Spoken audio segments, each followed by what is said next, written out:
साथियों, welcome to this channel Netankar spoken English. मैं हूं संतोष नेतनकर और founder of Netankar spoken English. आज का जो ग्रामर का सबसे इम्पोर्टेंट टॉपिक है वो टॉपिक का नाम है फ्यूचर परफेक्ट टेंस।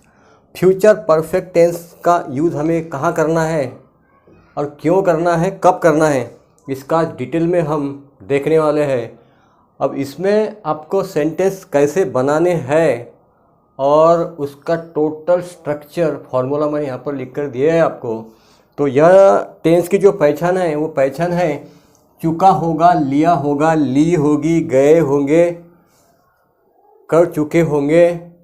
मतलब इसका जो यूज़ है वो यूज़ है भविष्य में किसी एक्शन का पूरा होना किसी समय से पहले।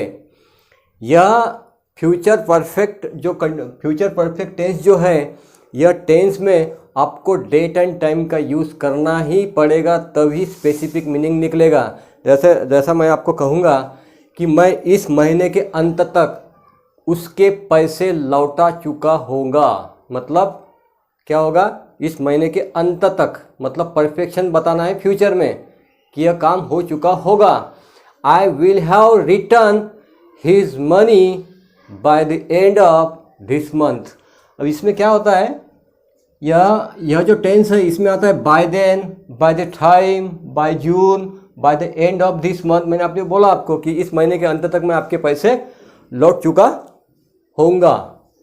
या तो फिर आपको अगर बोलना है मैं 5 दिन बाद आपका चैनल सब्सक्राइब कर चुका होगा, मतलब I will have subscribe your channels after 4 days या तो आफ्टर 5 days।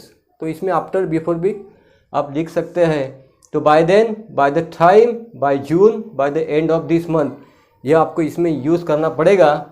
तो सेंटेंस का जो स्ट्रक्चर है वो स्ट्रक्चर है एफर्मेटिव में सब्जेक्ट पहले आएगा और इसमें विल हैव आता है, विल, बस दिस इज ऑक्सिलरी वर्ब। यह ऑक्सिलरी वर्ब आपको विल हैव का यूज़ करना पड़ेगा। और नेगेटिव अगर बनाना है यही सेंटेंस तो विल हैव के बीच में आपको नॉट लगाना पड़ेगा। बस इतना डिफरेंस है एफर्मेटिव और नेगेटिव सेंटेंस में। और इंटरोगेटिव में तो आपको पता है WH पहले आता है, या तो फिर यस और नो में जिस क्वेश्चन का आंसर आप दे सकेंगे वो डायरेक्ट विल से शुरू होगा। ठीक है, विल प्लस सब्जेक्ट, बाकी चीज़ें सब सेम है।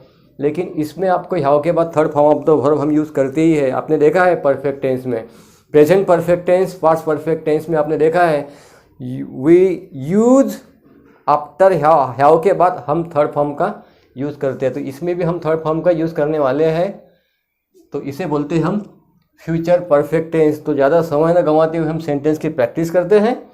तो सबसे पहला सेंटेंस देखते हैं, वह 5 बजे खाना खा चुका होगा।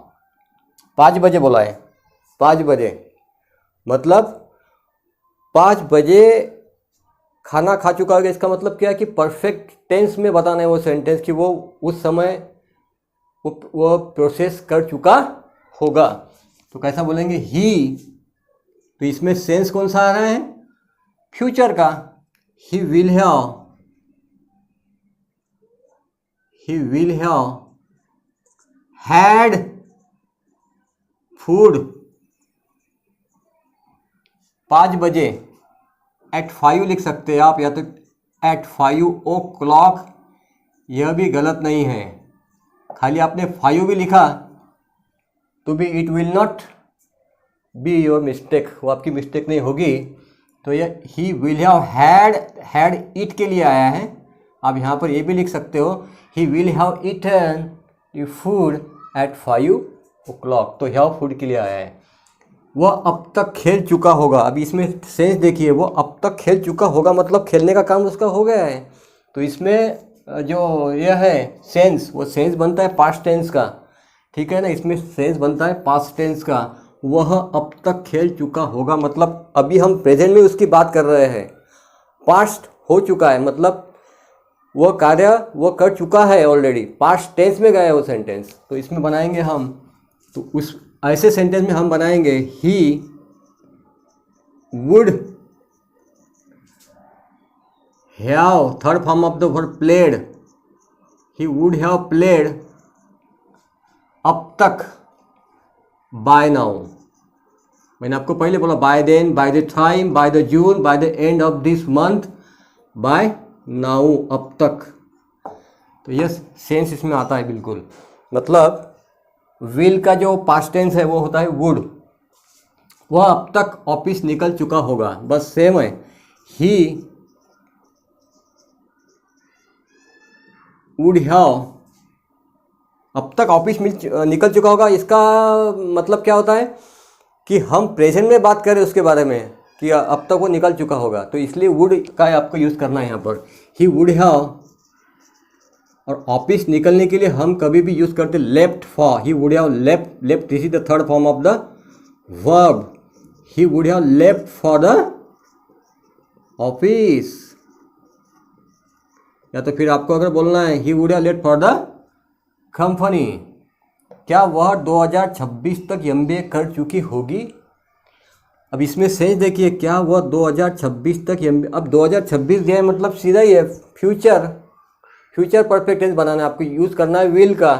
तो कैसा बनाएंगे देखिए यहाँ पर, क्या वह, क्या देखिए क्या वह, अब क्या वह बोलने के बाद यह जो सवाल है इसका आंसर हम यस या नो में दे सकते हैं, इसलिए डायरेक्ट इसकी जो शुरुआत होगी वो होगी विल से, ठीक है ना, विल। उसके बाद क्या आएगा, सब्जेक्ट, सब्जेक्ट कौन है, वह, विल, लड़का है तो ही, लड़की है तो शी, विल शी करेंगे अब, सॉरी, विल शी हैव,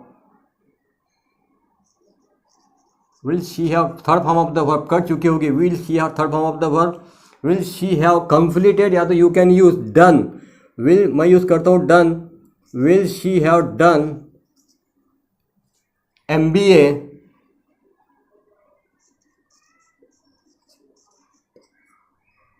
2026 तक बाय 2026।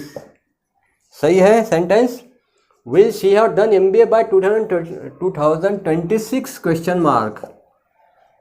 ये बन गया हमारा इंटरोगेटिव सेंटेंस। ये बाकी के जो सेंटेंस बने थे हमारे, वह 5 बजे खाना खा चुका होगा, this is the affirmative sentence. इस फ्रेम में हमने वो सेंटेंस को बिठाया है, सब्जेक्ट पहले लिया है, बाद में विल हैव जैसा का वैसा रखा है, बाद में हमने यूज़ किया third form of the verb had, this is the third form of the verb have, second form had, third form had.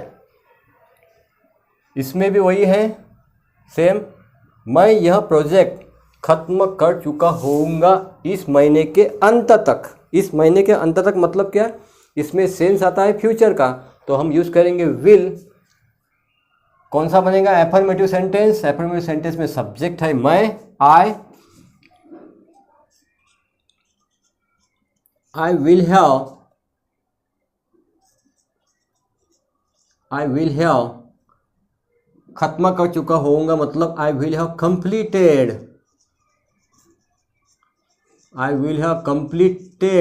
यह project, this project, I will have completed this project इस महीने के अंत तक बनने के बाद by the end of this, by the end of this month। तो आपको ख्याल में आया कि यह फ्यूचर परफेक्ट टेंस कैसे यूज़ करना है। मतलब आपको अगर बोलना है कि वह 5 दिन बाद तुम्हें पीट चुका होगा, पीट चुका होगा मतलब आपको बोलना है फ्यूचर में, ही will have beaten you after 5 days। आपको अगर बोलना है मैं इस महीने के अंत तक आपको विजिट करूंगा, मतलब विजिट कर चुका होगा, मतलब आपको बोलना क्या सेंटेंस बोलना पड़ेगा, I will have visited you bye the end of this month. मतलब हैव के बाद third form of the verb, बस खाली will have, this is the auxiliary verb का यूज़ करना है हमको।